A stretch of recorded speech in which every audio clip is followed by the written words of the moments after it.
No olvides darle like y suscribirte a nuestro canal. Cuando mi abuela falleció, mi hermano estaba viviendo en otro estado y no pudo regresar de inmediato. Así que fueron mis padres y yo quienes nos hicimos cargo de vaciar la casa en la que ella había vivido casi toda su vida. Era una tarea dura, no solo físicamente, sino sobre todo en lo emocional. Cada rincón tenía recuerdos, cada mueble parecía tener una historia, y cada objeto que encontrábamos nos obligaba a decidir qué hacer con él, guardar, donar o simplemente dejarlo ir. En medio de todo ese proceso apareció una vieja maleta. Estaba algo desgastada, con marcas del tiempo, de esas que parecen guardar secretos. Mi papá la reconoció de inmediato y dijo que probablemente ahí estaban las últimas pertenencias de mi abuelo. Él había muerto varios años antes de que mi hermano y yo naciéramos, así que nunca lo conocimos en persona. Sin embargo, desde pequeña yo siempre sentí una conexión especial con él. No sé explicarlo. Era como si lo llevara conmigo, como si su ausencia física no borrara el vínculo. Por eso, cuando vi la maleta, mi curiosidad se disparó. Quería saber cómo había sido él, más allá de las fotos en blanco y negro y las anécdotas familiares. ¿Qué ropa usaba? ¿Qué tamaño tenía?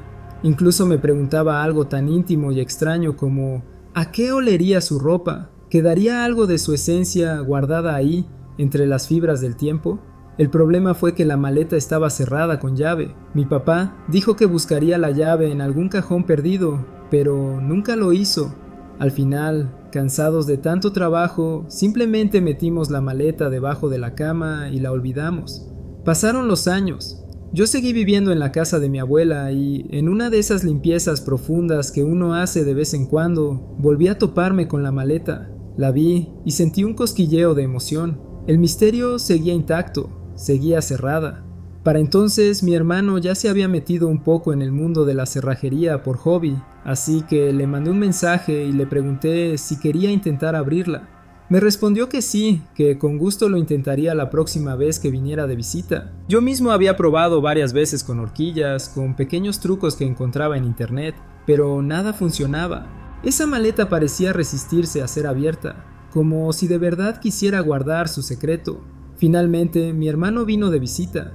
Llevamos la maleta a casa de mis padres y la dejamos en la entrada para que él se encargara. Mientras tanto, yo estaba afuera conversando con mi papá. Hablábamos de cosas simples, de la vida diaria, cuando de pronto mi papá se quedó en silencio. Su rostro cambió por completo. Estaba pasmado, como si viera un fantasma. Me giré y entonces lo vi. Mi hermano estaba en medio de la entrada, sonriendo y vestido de pies a cabeza con la ropa de mi abuelo. Llevaba un suéter gris de lana que se veía increíblemente bien conservado, una camisa que parecía hecha a su medida, y unos pantalones que, salvo por el dobladillo que le quedaba un poco largo, le ajustaban perfectamente. No era solo que le quedaran bien, era como si hubieran sido confeccionados para él. Lo primero que pensé fue, ¿cómo lo logró tan rápido? Yo había intentado tantas veces abrir esa maleta sin éxito y ahora de repente mi hermano aparecía ya vestido con la ropa. ¡Wow! ¿Cómo conseguiste abrirla?, le pregunté, todavía con la boca abierta. Él me miró, un poco extrañado por mi reacción, y me contestó con toda naturalidad. No estaba cerrada, simplemente la abrí. Mira, ¿no es increíble este suéter? Yo me quedé en shock. Para mí, la maleta siempre había estado cerrada. La intenté abrir 1000 veces y jamás se dio. Y de pronto, para él, como si nada, se abrió sin resistencia. Mi papá no dijo mucho en ese momento, pero lo vi tragar saliva y desviar la mirada, como si algo en esa escena le hubiera revuelto recuerdos demasiado intensos. Desde ese día nunca volvimos a hablar demasiado del tema. La ropa se quedó con mi hermano, se la probó varias veces y siempre le quedaba perfecta, como hecha para él. Parecía cómoda, como si lo abrazara, como si lo envolviera en una segunda piel. Y yo no sé qué pensar. No sé si fue una casualidad, si la maleta realmente nunca estuvo cerrada o si simplemente se abrió porque tenía que abrirse en ese momento, para la persona adecuada. Lo único que sé es que esas prendas no parecían haber estado guardadas por décadas. No olían a encierro ni a humedad. No tenían manchas de tiempo ni ese desgaste propio de la ropa olvidada. Era como si hubieran estado esperándolo a él. A veces me gusta pensar que no fue un simple accidente, sino una especie de señal. Como si mi abuelo hubiera querido que su nieto, al que nunca conoció, heredara no solo su ropa, sino algo más, una parte de él. Hasta hoy, cada vez que veo a mi hermano con ese suéter, me invade la misma sensación. Esa ropa era suya, sí, pero también parecía estar destinada a ser de mi hermano, como si de alguna manera misteriosa esas prendas hubieran estado esperando todo este tiempo para volver a tener dueño. Y aunque nunca lo digamos en voz alta, los tres, mi papá, mi hermano y yo, lo sabemos. Esa maleta nunca se abrió porque no era para mí, ni para mi papá, era para él. Yo tenía 5 meses de embarazo cuando ocurrió algo que todavía me pone la piel de gallina cada vez que lo recuerdo. En ese entonces, mi vida giraba en torno a prepararme para la llegada de mi hijo, citas médicas, comprar lo necesario para el bebé, tratar de mantener la calma y no estresarme demasiado. Ese día, mi pareja y yo habíamos recibido un cheque que quería usar para abrir una cuenta bancaria.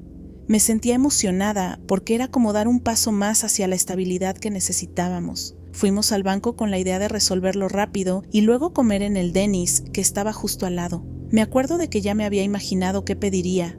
Algo sencillo, pero con un postre porque estaba con antojo. Sin embargo, el banco no pudo verificar el cheque. No entendí muy bien por qué, pero nos recomendaron intentar en otra sucursal. Eso significaba perder tiempo y como ya teníamos hambre, yo me sentí un poco frustrada. Decidimos ir a otro banco y esta vez el trámite salió sin problema. Pero como ya se nos había hecho tarde, cambiamos de planes. En vez de ir al Denny's, fuimos a otro restaurante más cerca. No lo pensé mucho en ese momento, solo lo vi como una molestia más de las típicas que uno enfrenta en el día a día. Lo que no sabía era que esa decisión nos había salvado la vida. Al día siguiente, mientras veíamos las noticias, nos enteramos de que justo en ese Denny's, al mismo tiempo en que nosotros teníamos planeado estar ahí, entró un hombre armado y comenzó a disparar. Varias personas murieron, entre ellas una mujer que también estaba embarazada de 5 meses. Cuando escuché ese detalle, sentí un escalofrío que me recorrió de pies a cabeza. La policía luego informó que el hombre estaba involucrado en cosas horribles, como contenido de adultos infantil, y que había perdido el control. No podía dejar de pensar en la coincidencia. ¿Por qué el cheque no se verificó en el primer banco? ¿Por qué nos vimos obligados a cambiar de planes en ese instante preciso? Han pasado casi 18 años desde entonces, y cada vez que lo recuerdo, me invade una mezcla rara de emociones. Estoy agradecida, porque siento que algo, no sé si llamarlo destino, intuición o una fuerza más grande, nos apartó de ese lugar. Pero también me duele pensar en las familias de quienes no tuvieron esa misma suerte. Lo más extraño es que esa no fue la única vez que me pasó algo parecido. Años después, salí al cine con mi mamá en esos tiempos en que todavía era común pasar toda una tarde en las salas viendo una película tras otra. Después de la primera función, decidimos quedarnos a ver otra, así que mi mamá sacó su celular y llamó a mi papá para avisarle que llegaríamos más tarde. Yo estaba junto a ella cuando, de repente, mi propio celular empezó a sonar. Cuando miré la pantalla, se me heló la sangre. Aparecía el nombre de mi mamá. Lo extraño era que ella seguía en la llamada con mi papá. Y de hecho, me mostró su pantalla para que lo comprobara. No estaba jugando conmigo. Me quedé paralizada. Acabábamos de ver una película de terror, así que mi mente ya estaba sensible, y aunque el teléfono sonaba con insistencia, no fui capaz de contestar. Nunca sabré qué habría escuchado si me hubiese atrevido a responder. Con el tiempo, intenté convencerme de que tal vez había sido un caso de suplantación de número, un spoofing, pero eso no era tan común hace más de una década, y aún hoy no me termina de cuadrar del todo.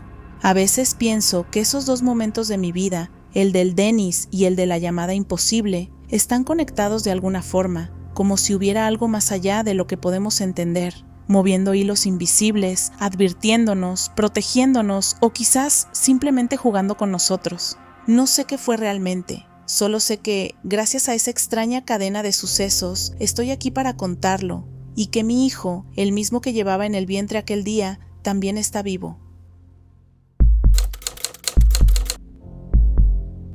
Hace unos 9 años tuve un accidente de moto bastante serio, uno de esos que te marcan para siempre. Yo tenía poco más de 30 en aquel entonces y la moto era mi orgullo y mi escape. Siempre me gustaron las máquinas, desde adolescente, y aunque muchos me decían que era un riesgo innecesario, para mí subirme a esa moto era sentir un pedazo de libertad que no encontraba en ningún otro lado. Tenía un trabajo bastante rutinario, muchas responsabilidades familiares, y la moto era como ese espacio donde podía respirar y sentirme yo mismo. Recuerdo ese día perfectamente.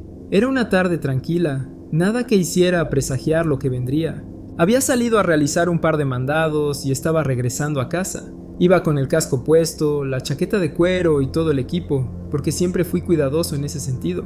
Y, sin embargo, nada de eso me preparó para lo que ocurrió.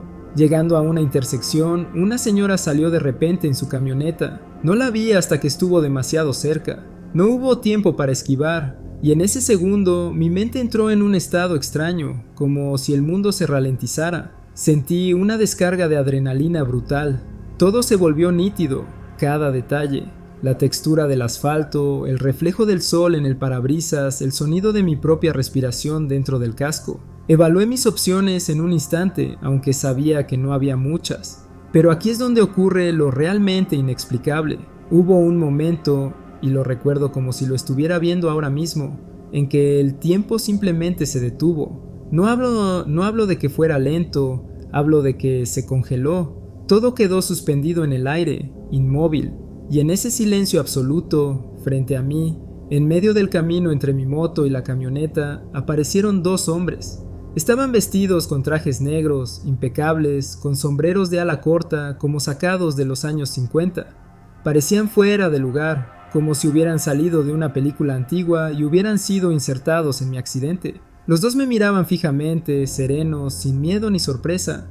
Lo más extraño es que yo estoy convencido de que hablé con ellos. No recuerdo las palabras exactas, ni siquiera si fue en voz alta o dentro de mi cabeza, pero tuve la clara sensación de que hubo un intercambio, un diálogo breve, pero real. Era como si me estuvieran dando una advertencia o explicándome algo que no estaba destinado a recordar. Y de pronto, como si alguien soltara un botón de pausa, el tiempo volvió a arrancar. Todo siguió su curso en una fracción de segundo y choqué contra la camioneta de lleno. Atravesé parte de ella, salí rebotando y terminé en el suelo. El dolor, el ruido, la confusión, todo eso vino después. Me llevaron al hospital y, aunque tuve varias lesiones serias, sobreviví. En los días de recuperación, mientras me encontraba en cama con las horas arrastrándose, me obsesioné con lo que había visto. Pensé que quizá había sido un efecto del shock, una alucinación provocada por el cerebro tratando de procesar el trauma. Los médicos me dijeron que era posible, que la mente hace cosas extrañas en situaciones extremas, pero la vividez de esa escena me sigue persiguiendo hasta hoy. No fue como un sueño ni como una ilusión pasajera, fue un recuerdo sólido, grabado a fuego en mi mente. Nunca le conté a demasiada gente porque sé cómo suena. Cuando lo menciono, algunos se ríen, otros me dicen que fue el estrés, y unos pocos me miran como si escondiera algo más. Pero cada vez que cierro los ojos y pienso en ese instante, puedo verlos. Dos hombres trajeados, inmóviles, observándome en el borde entre la vida y la muerte. No sé quiénes eran ni qué significaron. ¿Ángeles, entidades, alguna proyección de mi subconsciente? Lo único que sé es que el recuerdo sigue intacto, más real que muchas otras cosas de mi vida. Y a veces me pregunto, si el tiempo se hubiera quedado congelado un poco más, ¿me habrían dicho algo que pudiera cambiar mi destino?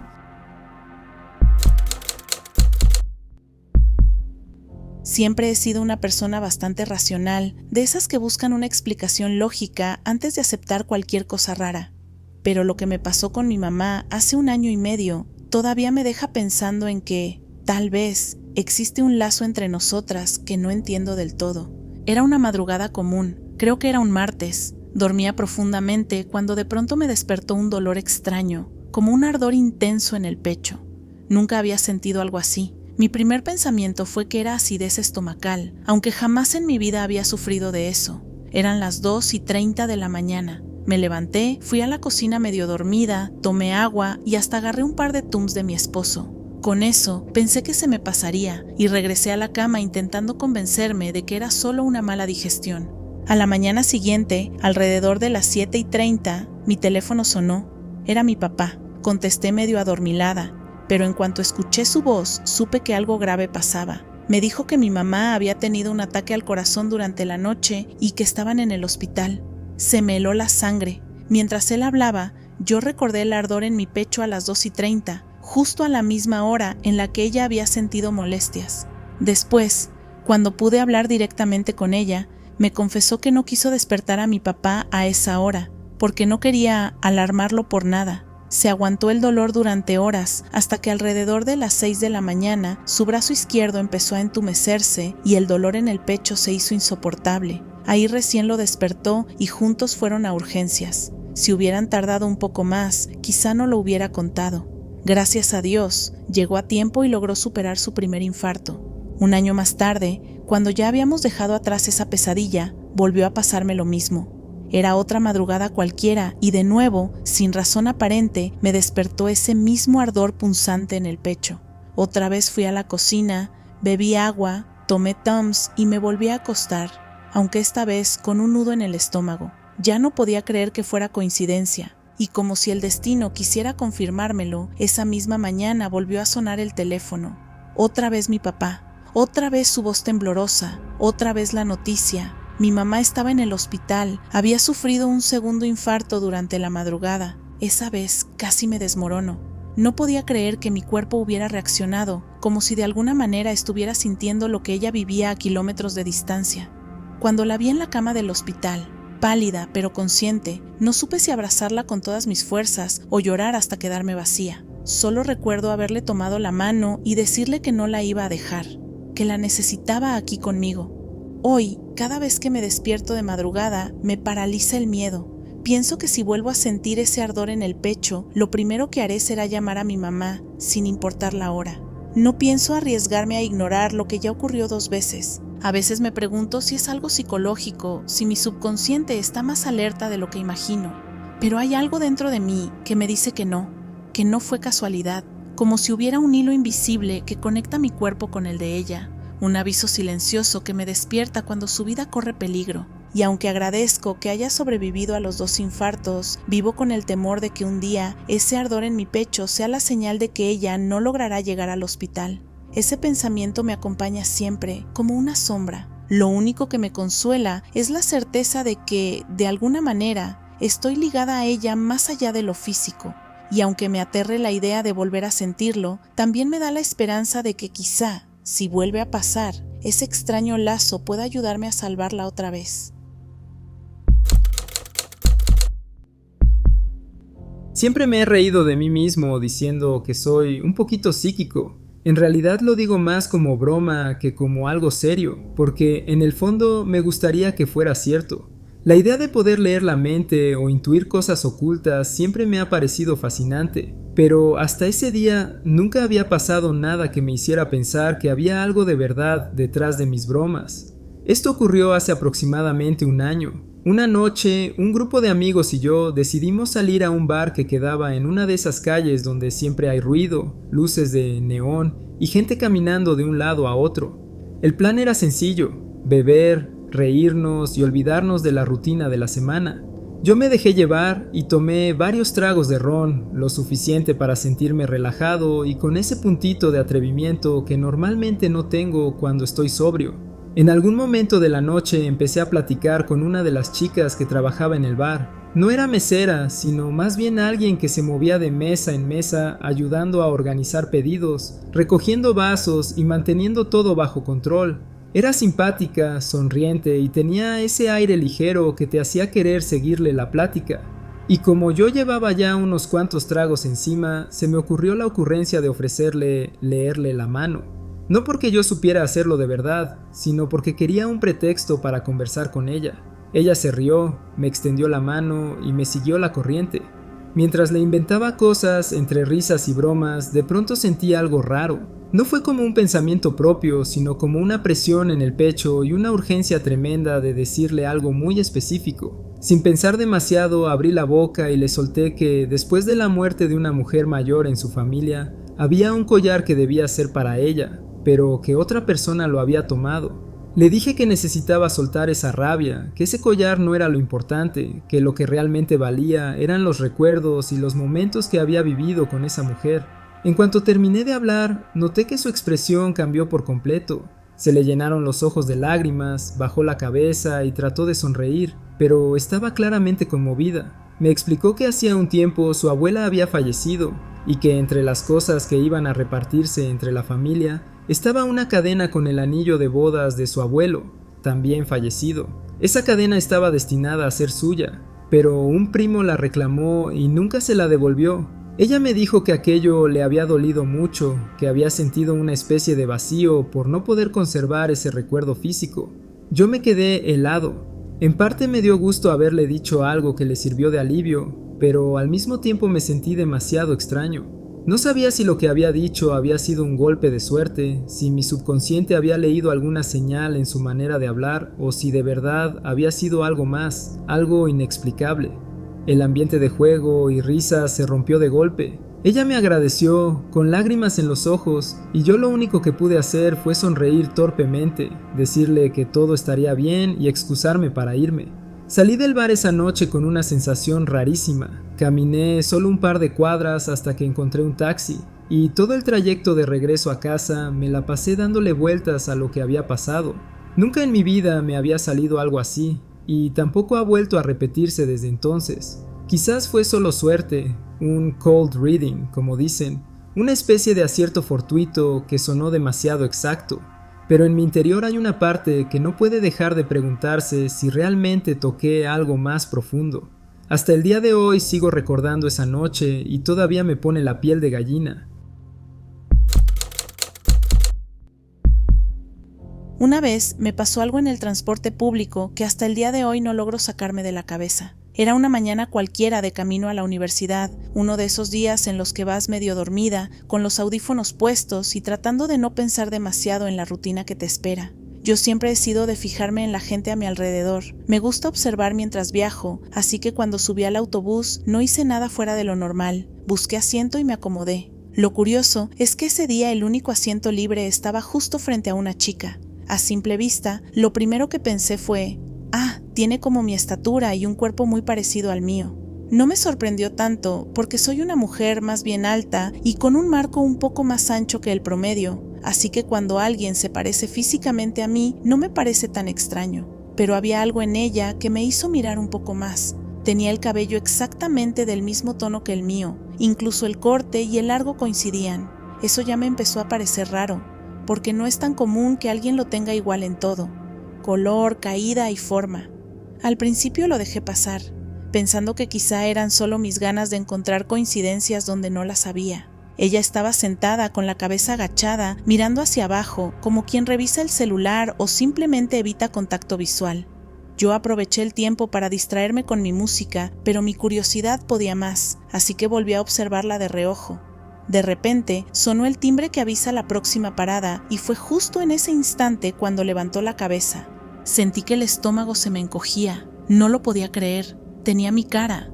No era solo un parecido, era como verme a mí misma en un espejo, pero con la diferencia de que el reflejo estaba frente a mí y no seguía mis movimientos. Ella me miró directo a los ojos y parpadeó 2 veces, y ahí es cuando me quedé helada, porque mis ojos son muy peculiares. Son tan oscuros que parecen negros, un rasgo que casi siempre la gente nota cuando me conoce. Y los de ella eran exactamente iguales. No había margen para pensar que solo era una chica parecida.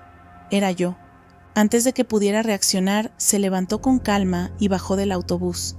Yo giré la cabeza para seguirla con la vista, convencida de que mis ojos me estaban jugando una mala pasada. Pero cuando miré por la ventana hacia donde debería estar, simplemente no estaba. No había nadie bajando, nadie caminando en la acera. Era como si hubiera desaparecido en el aire, como si hubiese atravesado una puerta invisible o caído en un agujero que se la tragó de un segundo a otro. Me quedé paralizada en el asiento, tratando de convencerme de que había alguna explicación lógica, de que quizá había bajado demasiado rápido y yo no la vi. Pero no, revisé varias veces hacia afuera, buscándola entre la gente, y nada. Era como si nunca hubiera estado allí. El resto del viaje se me hizo eterno. Sentía que todos los pasajeros podían notar que estaba alterada, que algo me había pasado, aunque yo no decía una palabra. Esa semana entera no pude dejar de pensar en ella. Cada vez que cerraba los ojos, me venía la imagen exacta de su rostro, mi rostro, mirándome como si supiera algo que yo no. Desde entonces, me pregunto qué fue lo que vi. ¿Era una simple coincidencia? ¿Una especie de doble? ¿O algo más? La idea de que tal vez me crucé con una versión de mí misma de otro lugar, de otro tiempo, nunca me deja tranquila. Y lo más inquietante es que no sé si algún día vuelva a verla, o si la próxima vez que levante la cabeza sea yo la que esté en su lugar. Antes de terminar este video, queremos darnos la oportunidad de saludar y agradecer a nuestra comunidad de tenebrosos. Valoramos mucho su apoyo. Cada suscriptor, cada comentario, cada like nos motivan a seguir creciendo y mejorando. Ustedes nos dan la oportunidad de hacer algo que nos apasiona y recuerden que si tienen una historia para compartir con nosotros, no olviden enviarla a nuestro correo electrónico que está en la descripción del video. Nos vemos en el próximo universo.